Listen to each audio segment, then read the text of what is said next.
কণ্ঠবাসী সরকার ছিলেন, যেটা মুজিবনগর সরকার নামে খ্যাত। এই সরকার মুক্তিযোদ্ধা সংজ্ঞার মধ্যে এই সরকার মুক্তিযোদ্ধা, এবং এই সরকার দ্বারাই স্বীকৃত অন্যান্য সকল বাহিনীও মুক্তিযোদ্ধা। এই সরকারের স্বীকৃতি নাই এমন কেউ মুক্তিযুদ্ধ হবে না। সুতরাং ওইটাই মুক্তিযুদ্ধ পরিচালনা করেছে এই সরকার, এবং এই সরকার তো মুক্তিযোদ্ধা বটেই, আবার এই সরকার দ্বারাই স্বীকৃত অন্য সকল বাহিনী মুক্তিযোদ্ধা।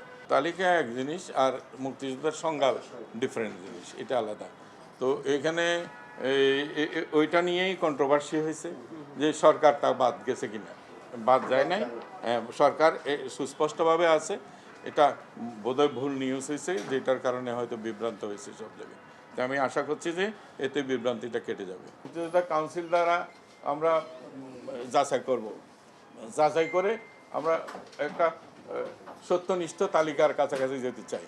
এটা অনেক মামলা মোকদ্দমা আছে এখনো পর্যন্ত। আজকে 4 মাস ধরে জাতীয় মুক্তিযোদ্ধা কাউন্সিল নভেম্বরে গঠিত হয়েছে, সেই থেকে তারা এখন শুধু কোর্ট থেকে রিট হয়ে যে সমস্ত মামলাগুলো আসছে মুক্তিযোদ্ধা হওয়ার জন্য, ওগুলি নিষ্পত্তি করছে, এবং সেখানে প্রায় দেখা যাচ্ছে 60 থেকে 70% হচ্ছে মিথ্যা। তো এইটাতে অনেক বয়স কম সেরকম লোকও মুক্তিযোদ্ধা হয়েছে। এগুলি আমরা অনেক নমুনা পাচ্ছি এগুলি। তো যখন একত্রে হবে তখন হয়তো আপনাদেরকে একটা প্যাটার্ন এটা বুঝাই দেওয়া যাবে। তো তবে প্রচেষ্টাটা হচ্ছে যে মুক্তিযোদ্ধাদের যে তালিকাটা আছে সেটাকে যতটুকু সম্ভব আমরা যারা মুক্তিযুদ্ধ করে নাই তালিকায় যুক্ত হয়েছে তাদের থেকে নিষ্কৃতি পেতে চাই।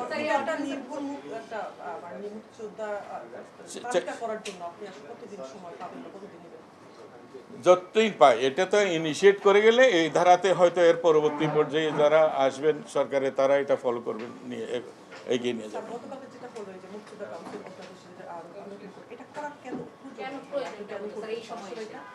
এই সময়ে এসে যখন মুক্তিযোদ্ধাদের বিষয়ে এটা আমি একবার ব্যাখ্যা করেছি, একবার বলে ফেলেছি, সেকেন্ড টাইম বলতে হচ্ছে। এটার অনিবার্যতা না থাকলে এটা তো আসতো না। এটা অনিবার্যতা এটাই আসছে যে একটা হলো ইতিহাসের একটা বস্তুনিষ্ঠতায় এটাকে প্রতিস্থাপন করা। এটা আমাদের অত্যন্ত গৌরবের সময় মুক্তিযুদ্ধ, এর চাইতে গৌরব এই জাতির জন্য আর হয় নাই। এটা স্বাধীনতার সংগ্রামে বহু লক্ষ মানুষ এখানে জীবন দিয়েছে, এবং এটা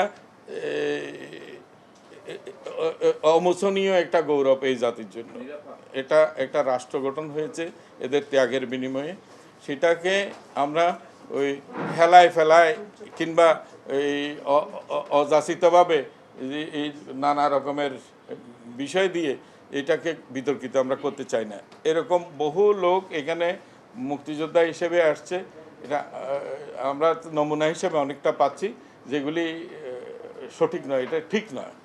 ফলে এই সমস্ত মানুষেরা বাইরে সমাজে গিয়ে নিজেদেরকে বীর মুক্তিযোদ্ধা কিংবা অন্যান্য অনেক রকমের অনাচারের সাথেও যুক্ত।